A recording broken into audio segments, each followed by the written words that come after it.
दे, दयाल तो नाही है।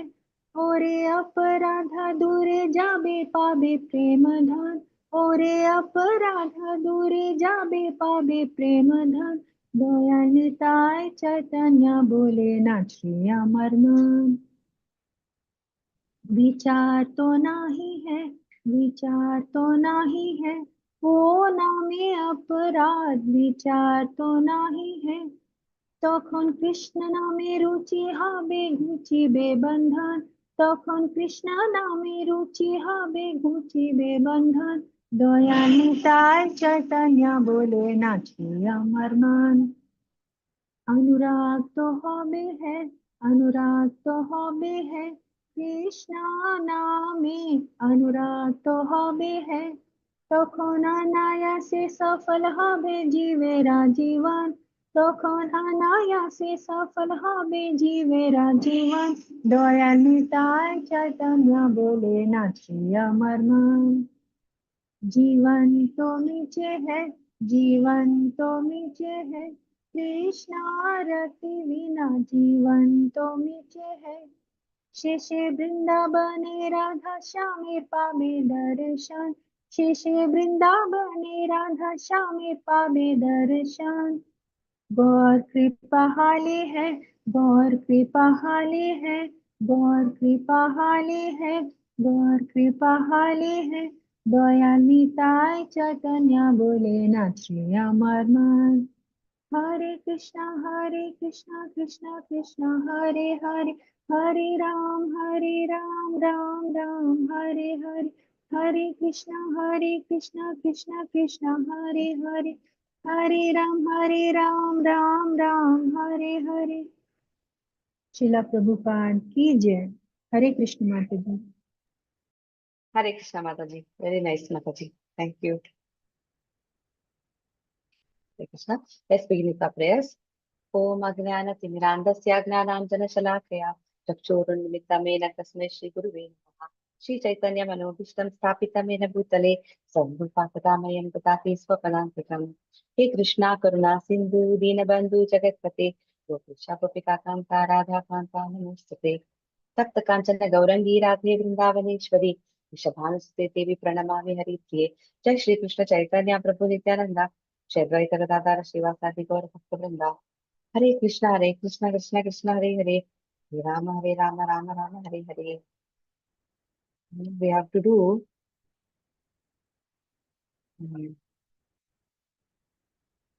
actually we have to do prayers by Devahuti. So last week we did prayers by Kardama Muni, and then we studied that Kardama Muni renounced everything and he left home. So let's do a little revision of that so that we'll understand what Mother Devahuti is saying and what happened after that. So 1 second. This is, we have to do chapter 33 verses 2 to 8.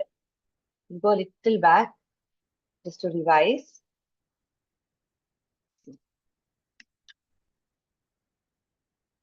The renunciation of Kardama Muni. They had 9 daughters, Devahuti and Kardama Muni. They had 9 daughters. All of them are great daughters actually. They all got married to sages.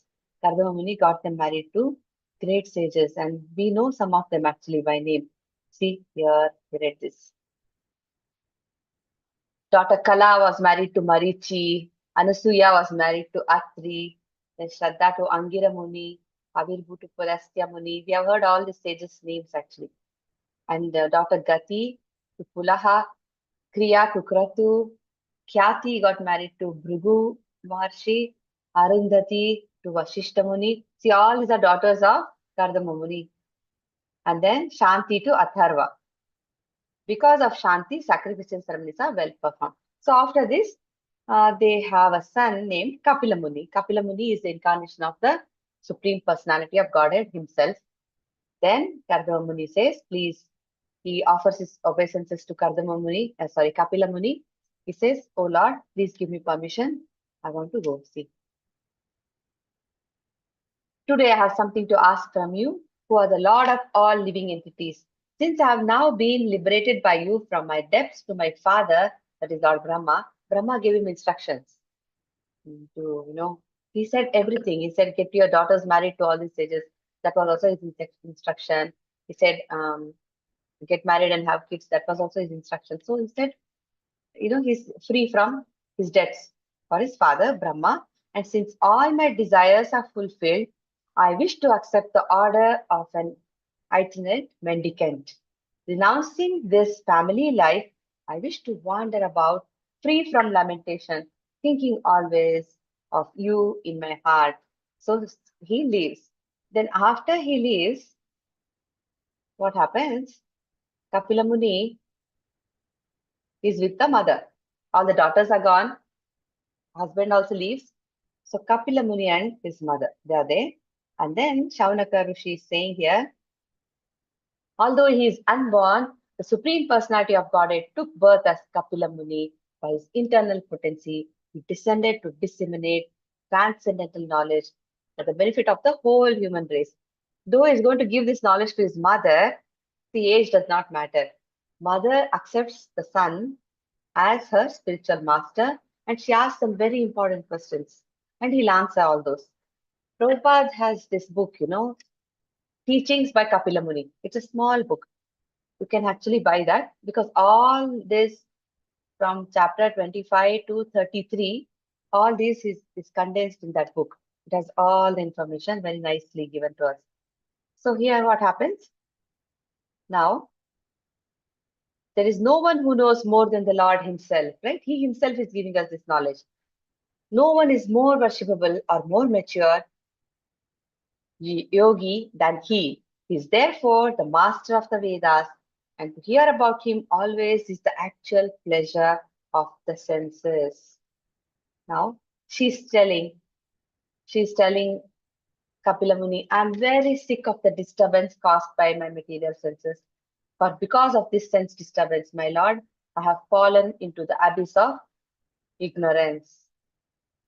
She's saying when Kardama Muni left for the forest, Lord Kapila stayed on the strand of the Bindu Sarovara to please his mother, Devahuti. So she's saying, I have taken shelter of your lotus feet. You see the image also. Devahuti is sitting down. Kapila Muni is sitting on a Vyasasan, sitting on the Vyasasan, giving the transcendental knowledge. So she's very humbly, she's requesting him to enlighten her.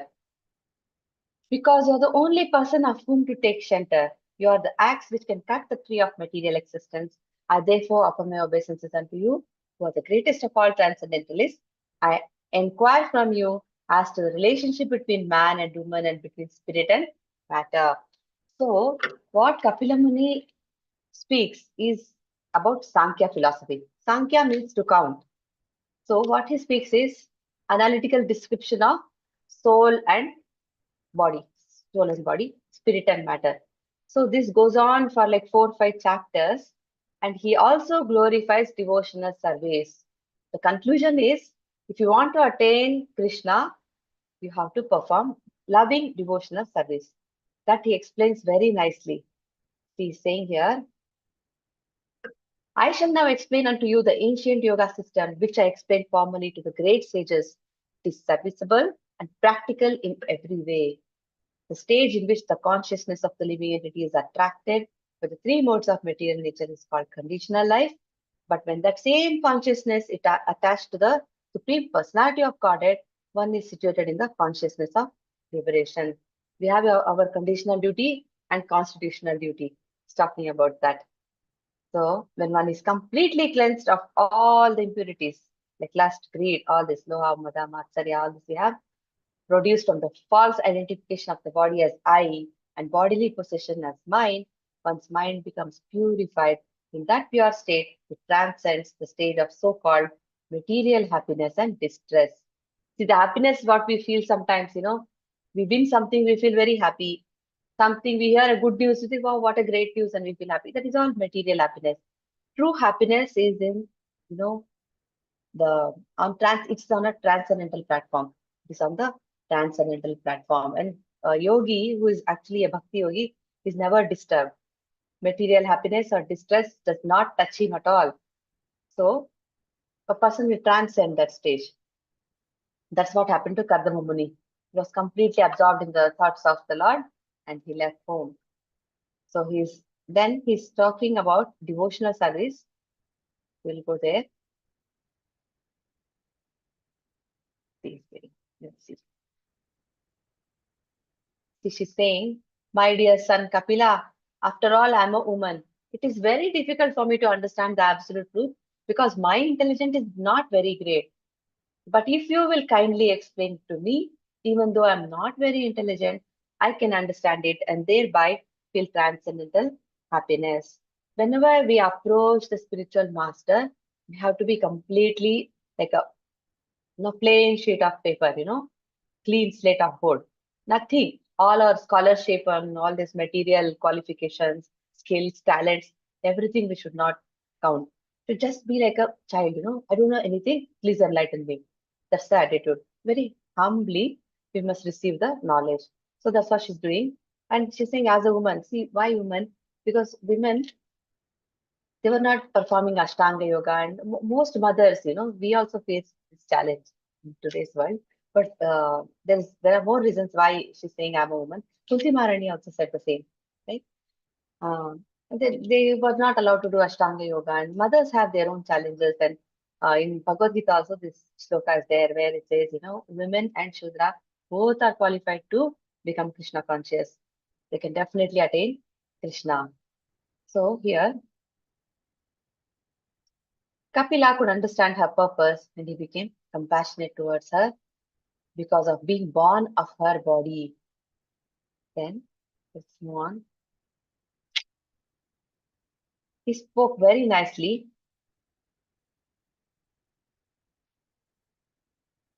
Then he said, in the next few chapters, he's going to talk about how everything came into being, how the Lord creates everything, and material manifestation, spirit, soul, everything he speaks. He's saying here, persons whose minds are fixed on the Lord engage in the intense practice of devotional service. That is the only means for attainment of the final perfection of life. So this is the verdict. So this is what we are supposed to do. See, then we'll go quickly read the chapter names. So 24 here. And in 25, the glories of devotional service, Kapila Muni himself is saying. And then he talks about fundamental principles of material nature, understanding material nature, Kapila Muni's instructions on the execution of devotional service, explanation of devotional service by Lord Kapila. So by reading all this, we understand devotional service is the ultimate, goal, and that is what will take us to Krishna. That becomes very, very clear when you read about Kapila Muni's instructions. Description by Lord Kapila of adverse fruitive activities, Lord Kapila's instructions on the movements of the living entities, and then entanglement in fruitive activities, and finally, activities of Kapila Muni. So after hearing all the Sankhya philosophy, we finally reach the prayers of Devahuti, Mother Devahuti. She hears very nicely, she receives the knowledge, and then she starts speaking. She offers obeisances and she starts offering her prayers. So what is happening is, from second verse we have to read. We'll do one thing. We'll read the first one also. Thus Devahuti, the mother of Lord Kapila and wife of Kardama Muni, became freed from all ignorance concerning devotional service and transcendental knowledge. She offered her obeisances unto the Lord, the author of the basic principles of the Sankhya system of philosophy, which is the background of liberation, and she satisfied him with the following verses of prayers. She became Jivan Mukti, that's the stage she attained. Jivan Mukti means a person is still in the material body or still within the material universe, but is already liberated. That happened for Devahuti, the mother of Lord Kapila, and she therefore satisfied the Lord by offering all these prayers. Anyone who understands the basic principle of Sankhya philosophy is elevated in devotional service and becomes fully Krishna conscious, even within this material world. And her prayers are very, very beautiful. See, she's saying, "Oh Lord, you have taken birth in my womb, from her tummy he appeared." Then she says, "He's inconceivable. He's completely transcendental. And he appeared like this." She says, "What is impossible for you?" At the time of dissolution, like everything is dissolved, you know, it's created and dissolved, and again everything is created again. At that time, Krishna appears as a baby on a banyan leaf, he floats on the waters of devastation as a small child, and his thumb, toe is in his mouth. So, so we have seen that image of Balakrishna, that Bala Mukundashtakam. When we read that, we see that image of Krishna lying on a banyan leaf with his um, foot in his mouth. So she says all this. She says, see, first shloka. Brahma is said to be unborn because he takes birth from the lotus flower which grows from your abdomen while you lie in the ocean at the bottom of the universe. But even Brahma simply meditated upon you, whose body is the source of unlimited universes. What does it mean to be unborn? It doesn't have a mother. Brahma does not have a mother. He was just born out of the lotus flower that grew from the navel of Vishnu. That's what she's saying. Brahma is said to be unborn. And he also, being the firstborn, he had to simply meditate. See, when Brahma appeared, he saw around, nobody was there. He was like very confused. He's sitting on this lotus flower, which is quite big. And then he looks around, nobody is there. He didn't know what to do, whom to speak to. And then he was introspecting. Then he heard the word tapa, tapa, tapa, Then he meditated. He just meditated on the Lord for a very long time. And then he could actually see Vishnu face to face. And then he received all the knowledge. Some information, some knowledge is passed to his heart directly. Some the Lord relates to him. And then she's saying this. See, Brahma is also named Aja, he who is unborn. Whenever we think of someone's birth, there must be a material father and mother.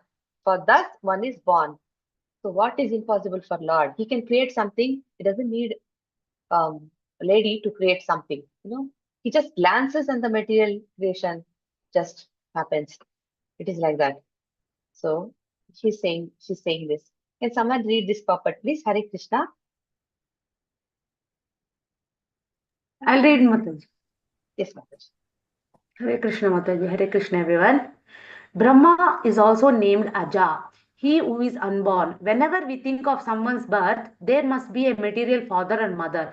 For thus one is born. But Brahma, being the first living creature within this universe, was born directly from the body of the Supreme Personality of Godhead, who is known as Garbhodakashai Vishnu, the Vishnu form lying down in the ocean at the bottom of the universe. Devahuti wanted to impress upon the Lord that when Brahma wants to see him, he has to meditate upon him. You are the seed of all creation, she said. Although Brahma was directly born from you, he still has to perform many years of meditation, and even he cannot see you directly face to face. Your body is lying within the vast water at the bottom of the universe, and thus you are known as Garbhodakashai Vishnu. The nature of the Lord's gigantic body is also explained in this verse. The body is transcendental, untouched by matter. Since the material manifestation has come from his body therefore existed before the material creation. The conclusion is that the transcendental body of Vishnu is not made of material elements. The body of Vishnu is the source of all other living entities as well as the material nature, which is also supposed to be the energy of that Supreme Personality of Godhead. Devahuti said, "You are the background of the material manifestation and all created energy. Therefore, you are delivering me from the clutches of Maya by explaining the system of Sankhya philosophy is not so astonishing. But your being born from my abdomen is certainly wonderful, because although you are the source of all creation, you have so kindly taken birth as my child. That is most wonderful. Your body is the source of all the universe, and still you put your body within the abdomen of a common woman like me. To me, that is most astonishing." Hare Krishna, Mataji. Hare Krishna, Mataji. When Yashoda Maya saw the whole universe within Krishna's mouth, and she is also inside the universe, think about that. It's like something amazing. So, inconceivable potency of the Lord. And he can explain everything because he is the source, he is the one, he is the cause of all causes. She says, only you can give me this knowledge because you are the one who created everything, all material manifestation, all spiritual world, everything is because of him. And his body is completely transcendental. In spite of that, he appears within matter, within her abdomen, just like a normal baby. So she's saying this is just astonishing and very, amazing. My dear Lord, although personally you have nothing to do, you have distributed your energies in the interactions of the material modes of nature, and for that reason, the creation, maintenance, and dissolution of the cosmic manifestation take place. My dear Lord, you are self-determined and are the supreme personality of Godhead for all living entities. For them, you created this material manifestation, and although you are one, your diverse energies can act multifariously. This is inconceivable to us. We really cannot understand Krishna or his multifarious energies and everything. But he makes everything available to us through Bhagavad Gita, through Bhagavatam, through all these instructions. He's actually giving us information about himself. And then she says, why did the Lord create this universe? Answer to that is in this puppet. She says, why did he create? Why do we need to be here in the first place? Was it necessary? He could have, he has this Taddama Paramam Mama. He says he has his own world. It's such a beautiful Golok Vrindavan. And why did we come here? And why all these things are there? Can someone read this puppet, please? Hare Krishna. Hare Krishna, Mataji. Can I read, Mataji? Yes, Mataji. Hare Krishna. Hare Krishna. The statement made in this verse by Devahuti that the absolute truth has many diverse energies, although he personally has nothing to do, is confirmed in the Upanishads. There is no one greater than him or on an equal level with him, and everything is completely done by his energy, as if by nature. It is understood herein, therefore, that although the mode of material nature are entrusted to different manifestations like Brahma, Vishnu, and Shiva, each of whom is particularly invested with different kinds of power, the Supreme Lord is completely aloof from such activities. Devahuti is saying, although you personally are not doing anything, your determination is absolute. There is no question of your fulfilling your will with the help of anyone else besides yourself. You are in the end. You are in the end. The Supreme Soul and the Supreme Controller. Therefore, your will cannot be checked by anyone else. The Supreme Lord can check others' plans. As it is said, man proposes and God disposes. But when the Supreme Personality of Godhead progresses, that desire is under no one else's control. He is absolute. We are ultimately dependent on him to fulfill our desires. But we cannot say that God's desires are also dependent. That is his inconceivable power. That which may be inconceivable for ordinary living entities is easily done by him. And in spite of his being unlimited, he has subjected himself to being known from the authoritative scriptures like the Vedic literatures, as it is said, Shabda Mulatvat. He can be known through the Sabda Brahma or Vedic literature. Hare Krishna. Oh, you want me to finish that? Why? If it is okay, yes, Mataji. Why is the creation made? Since the Lord is the Supreme Personality of Godhead for all living entities, he created this material manifestation for those living entities who want to enjoy or lord it over material nature. As the Supreme Godhead, he arranges to fulfill their various desires. It is confirmed also in the Vedas. Eko bahunam yo vidadhati kaman. The Supreme One supplies the necessities of the many living entities. There is no limit to the demands of the different kinds of living entities. And the Supreme One, the Supreme Personality of Godhead alone maintains them and supplies them by his inconceivable energy. Hare Krishna. Hare Krishna Mataji. So this is how we can understand, about God. So Prabhupada also, when he went to the Western world and he was giving lectures about Krishna and Bhagavad Gita and Bhagavatam, he was saying, Krishna is God. He is the Supreme Personality of Godhead. This is God. He was telling, I am telling you and we are presenting God to you. What is the difficulty in understanding? So how do we know Krishna is the Supreme Personality of Godhead? And how do we know how this universe was created? Why we are here? All this we know only because of this information given to us in the Vedic literature. And Vedas are eternal. She'll tell that also in the next few slokas. She will say when the dissolution happens, what stays is Vedic knowledge, and all the Vedas are maintained eternally. They are not destroyed. They are always going to be there. The Vedic knowledge is eternal. So why are we here? It says very clearly. It's because of our desires.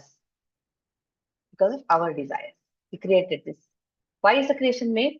Since the Lord is the Supreme Personality of Godhead for all living entities, he created the material manifestation for those living entities who want to enjoy or lord it over material nature. We wanted to enjoy separately. We wanted to come outside of Goloka Vrindavan, enjoy and be the boss.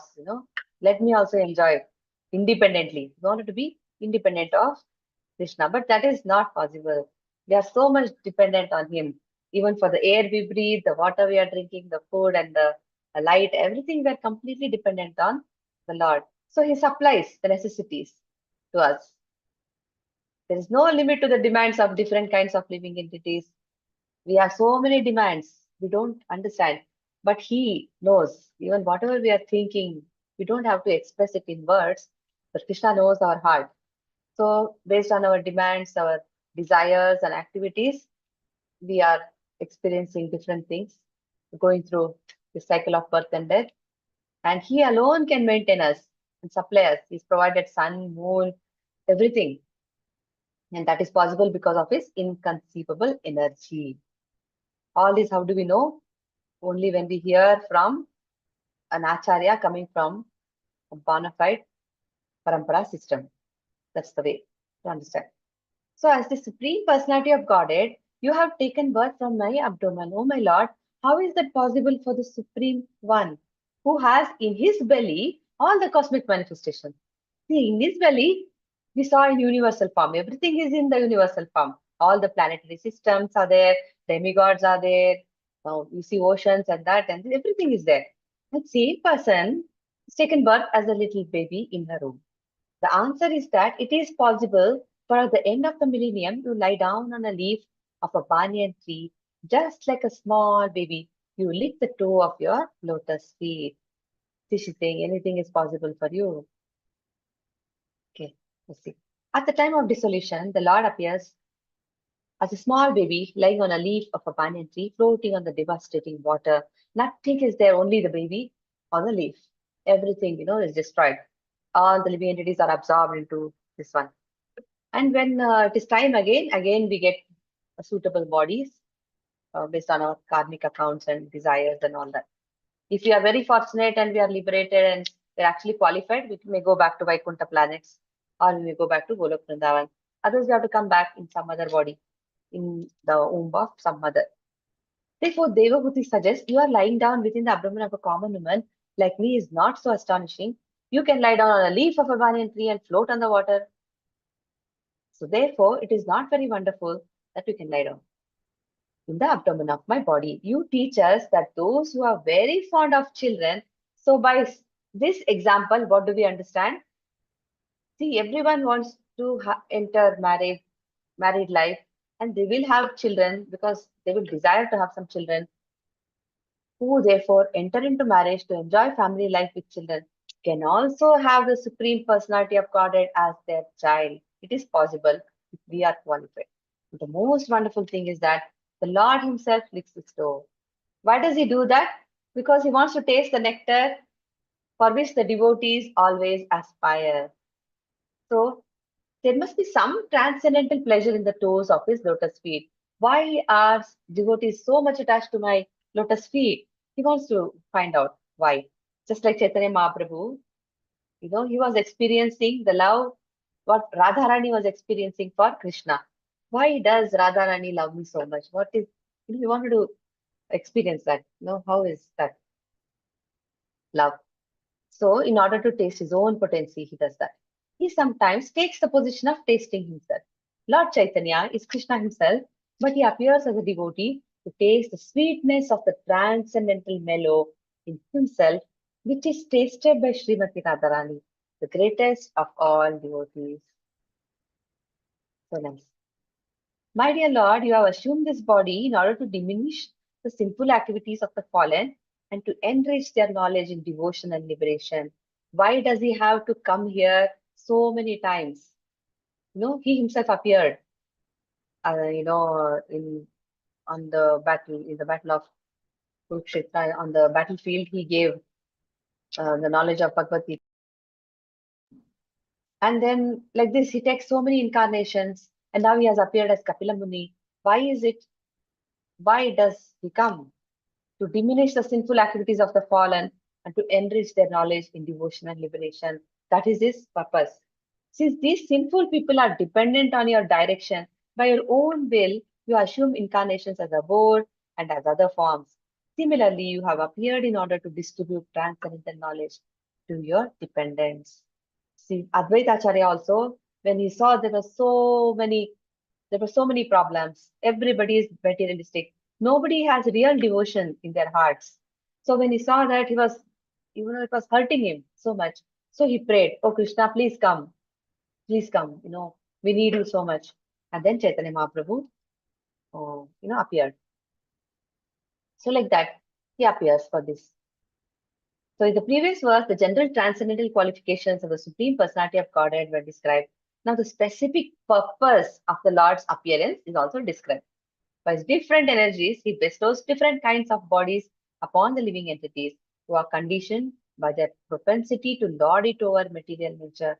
But in course of time, these living entities become so degraded that they need enlightenment. We get so entangled in our own drama, so many politics that somebody said something.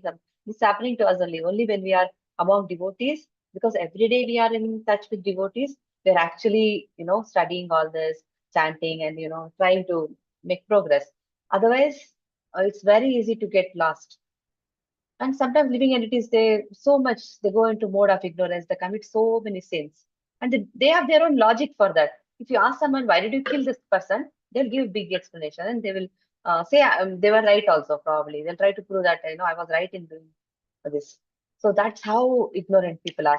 So that's why he has to come and give this information, saying that this is all nothing is, this is all temporary. You are here because of your own sins, and don't commit more sins. It is stated in the Bhagavad Gita that whenever there are discrepancies in the discharge of the real purpose of this material existence, what is the real purpose?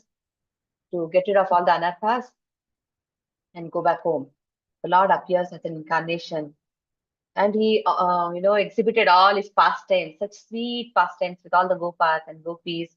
And, so many people get attracted to that, and they want to experience that also. They want to have that kind of life, enjoy all day with Krishna. The Lord's form as Kapila and all the gopis and gopas, they were so joyful, always thinking about Krishna. And then they were all in transcendental peace. That's something only they can experience. The Lord's form as Kapila directs the fallen souls and enriches them with knowledge and devotion. This is very important. Knowledge and devotion, so that they may go back to Godhead. There are many incarnations of the Supreme Personality of Godhead. He comes as boar, fish, tortoise, half man, half lion, Narasimhadev. Kapil Dev is also one of the incarnations. It is accepted herein that Kapil Dev appeared on the surface of the earth to give transcendental knowledge to the misguided conditioned souls. So why did he appear? That also is given. To say nothing of the spiritual advancement of persons, we have 2 more verses to go. This is 6. To say nothing of the spiritual advancement of persons who see the Supreme Person face to face. Imagine people who actually, the very intimate associates like Uddhava and all these gopis and Mother Yashoda and Nanda Maharaj and so many of them, they could actually see Krishna face to face. Even person born in a family of dog eaters immediately become eligible to perform Vedic sacrifices if he once utters the holy name of the Supreme Personality of Godhead or chants about him. How can we get that benediction? I also want to be with Krishna. What can we do? See, we are qualified, even if the person is a dog eater, however fallen he is. If he can chant, he will become qualified. This is so easy, the sun says. So she's saying that. Chants about him, hears about his pastimes. We are trying to do that. Every day we are hearing about Krishna's pastimes. Offers him obeisances or even remembers him. Manmana bhavad bhakto matyaji mam namaskuru says. So whoever chants his name, hears his pastimes, offers obeisances unto him, and remembers Krishna, that's enough. Krishna will be so happy. We can definitely make progress and we can see him face to face. It is possible. Definitely possible. That's what is said here. Herein, the spiritual potency of chanting, hearing, or remembering is a very important shloka. So important. The spiritual potency of chanting, hearing, or remembering the holy name of the Lord is greatly stressed. We can read this purport million times so that we should become convinced that we must chant. That's the easiest way. And definitely it's going to work. Rupa Goswami has discussed the sequence of sinful activities of the conditioned souls, and he has established in Bhakti Rasamrita Sindhu that those who engage in devotional service become freed from the reactions of all sinful activities. Whatever is about to manifest, that also is washed away. And everything, Kuta, Bijam, Palonmukam, Prarabdha, Prabdha, everything is gone. This is confirmed in Bhagavad Gita also. The Lord says he takes charge of one who surrenders unto him, just like a parent takes charge of his baby. No? He makes him immune to all reactions to sinful activities. So, if by chanting the holy name, one becomes so swiftly cleared of all reactions to sinful activities, then what is to be said of those persons who see him face to face? So nice. And immediately it says the two. Another consideration here is that persons who are purified by the process of chanting and hearing become immediately eligible to perform Vedic sacrifices, because not everybody is qualified to perform Vedic sacrifices. There are some rituals Shudras should not be doing, and a Brahmana should be doing. They have their own rules and regulations.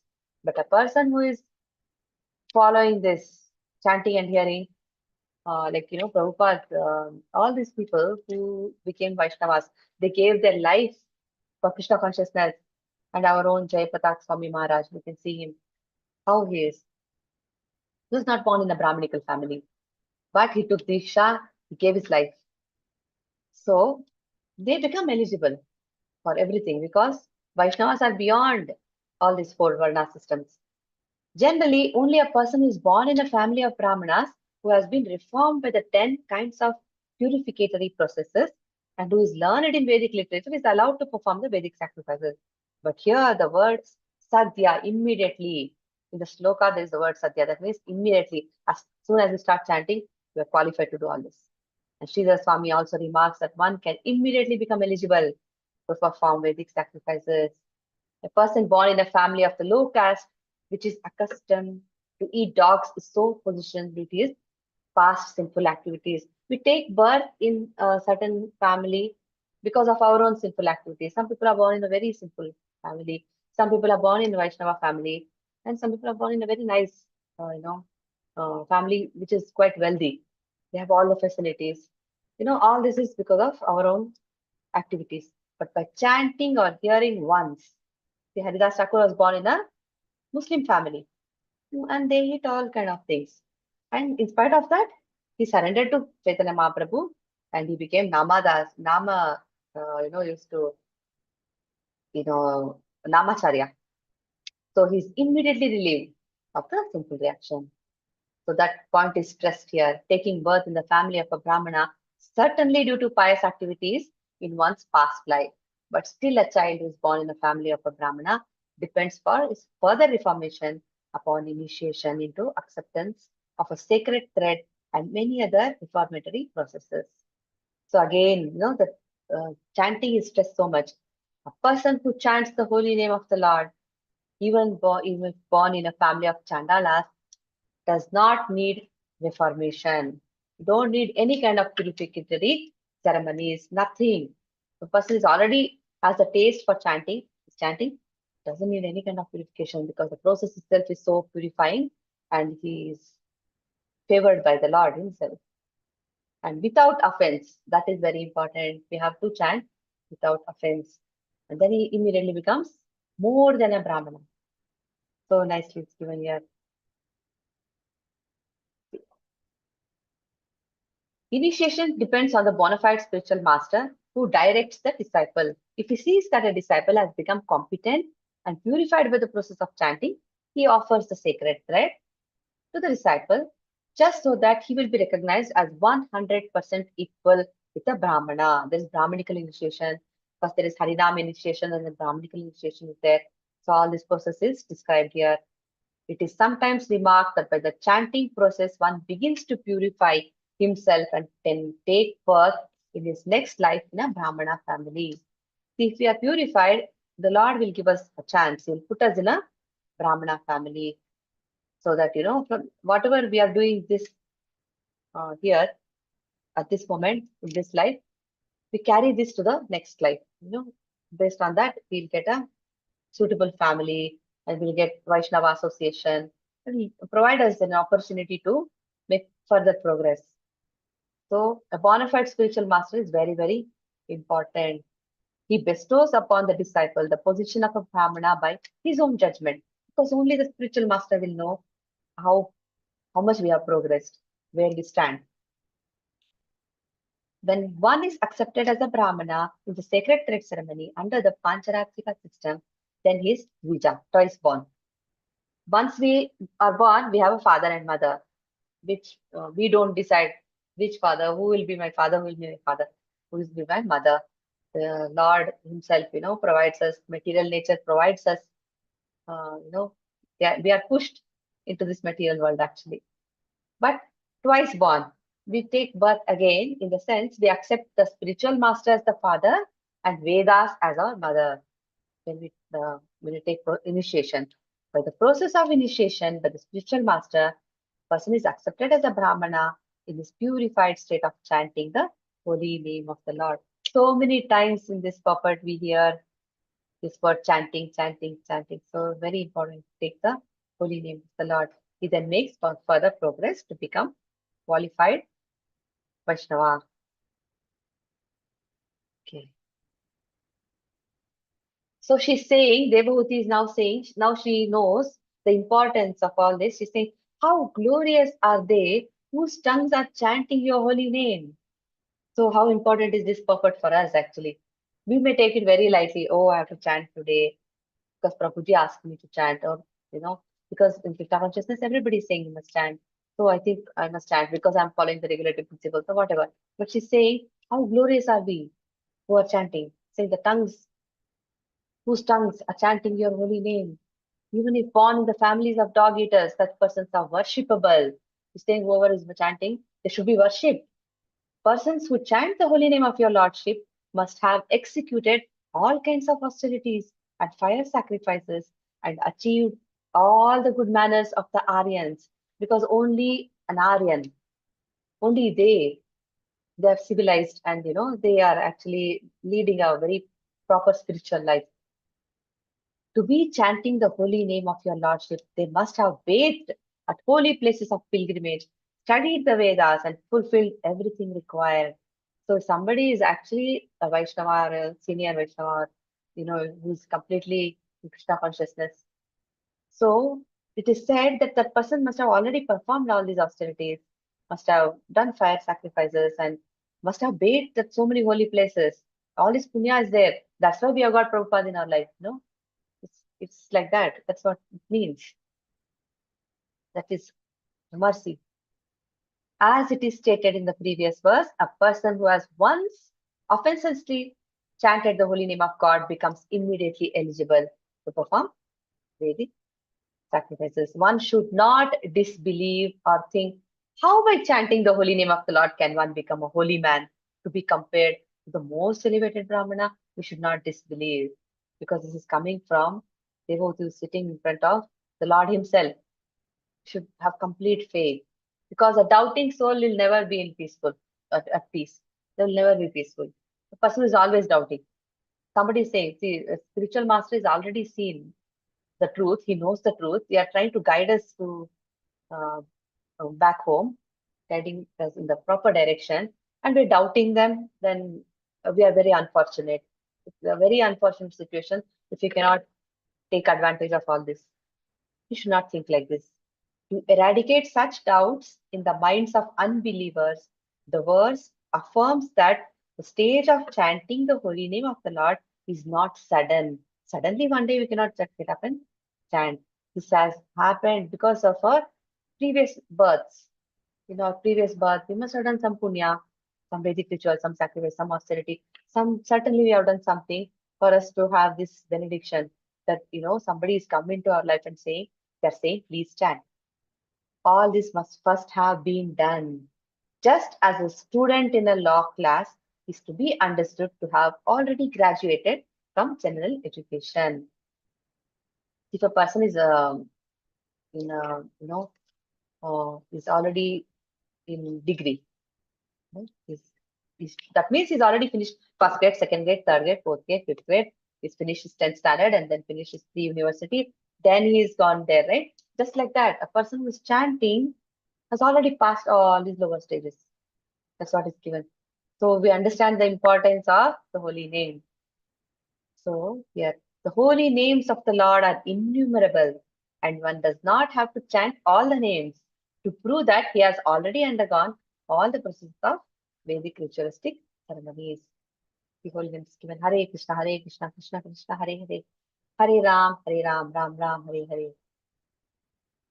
And then if one chants once only, it is to be understood that he has already passed all the examinations.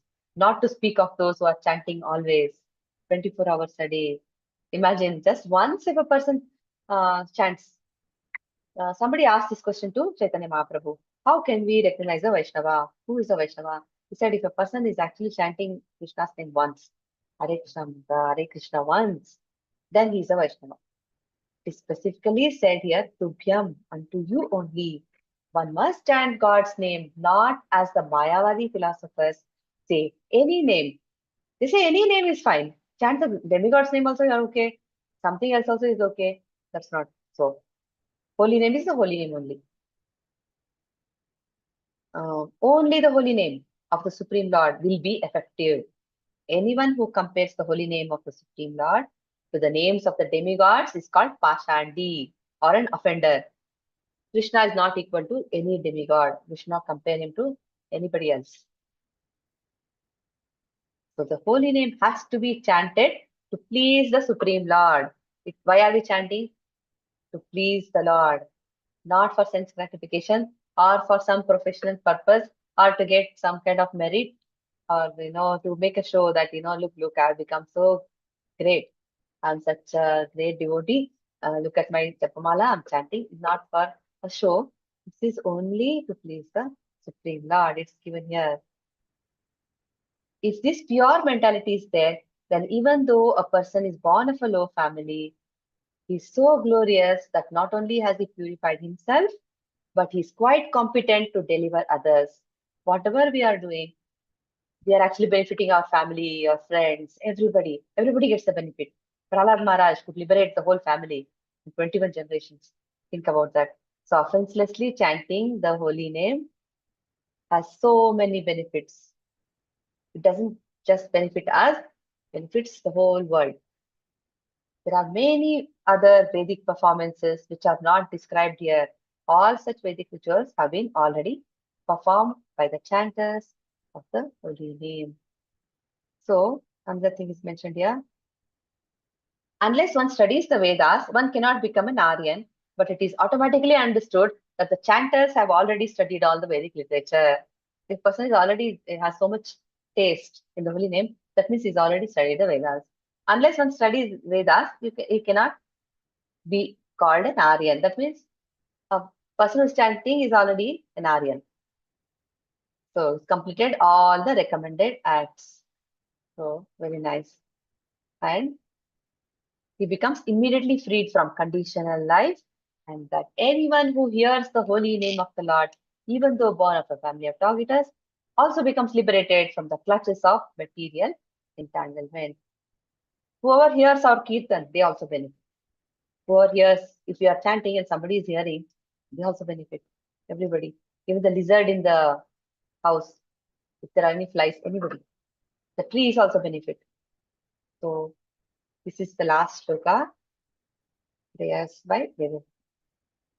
Okay. I believe, my Lord, that you are Lord Vishnu himself under the name of Kapila, and you are the Supreme Personality of Godhead, the Supreme Brahman, the saints and sages, being freed from all disturbances of the senses and mind, meditate upon you, for by your mercy only one can become free from the clutches of the three modes of material nature. At the time of dissolution, all the Vedas are sustained in you only. When everything is destroyed, okay, only water everywhere, but Vedas are sustained in the Lord. He has them. And she's saying, only by his mercy we can be free from the clutches of the three modes of material nature. Only by his mercy. Lord Shiva also says he cannot give liberation. So this is the purport. Can someone read this, please? We almost reached the end. Hare Krishna. Yes, Mataji. Hare Krishna. Devahuti, the mother of Kapila, instead of prolonging her prayers, summarized that Lord Kapila was none other than Vishnu, and that since she was a woman, it was not possible for her to worship him properly simply by prayer. It was her intention that the Lord be satisfied. The word pratyak is significant. In yogic practice, the 8 divisions are yama, niyama, asana, pranayama, pratyahara, dharana, dhyana, and samadhi. Pratyahara means to wind up the activities of the senses. The level of realization of the Supreme Lord, evidenced by Devahuti, is possible when one is able to withdraw the senses from material activities. When one is engaged in devotional service, there is no scope for his senses to be engaged otherwise. In such full Krishna consciousness, one can understand the Supreme Lord as he is. Hare Krishna. Mataji. Hare Krishna Mataji. Ashtanga Yoga. Why do people perform Ashtanga Yoga for so many years? We read that in chapter 6 in Bhagavad Gita. That was done long, long ago in the forest. These are the 8 divisions. Yama, Niyama, Asana, Pranayama, Pratyahara, Dharana, Dhyana, Samadhi. This is all to Pratyahara, all this, to bring the senses under control, bring the mind under control. This level of realization is not easy. No, it is a process. You read the chapter, you know it's not at all easy. So what she's saying is to withdraw the senses from material activities. But a person who is engaged in devotional service, all his senses are already engaged in the Lord's service. So you don't have to separately do any other exercise, because our eyes are looking at the details, our hands are working for Krishna, our mouth is chanting, our tongue is chanting, and then all our senses, they're somehow or the other engaging in Krishna consciousness. That means they're already under control.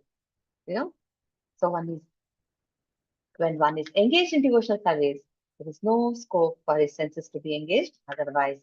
In such full Krishna consciousness, one can understand the Supreme Lord as he is. The Krishna consciousness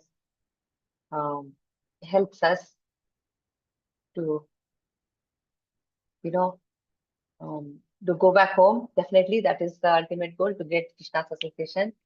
And also, to get His service all the time. But the process itself is so purifying. Our senses, our mind, everything is taken care of so nicely. So nice. I will stop live stream so that we can discuss if there is any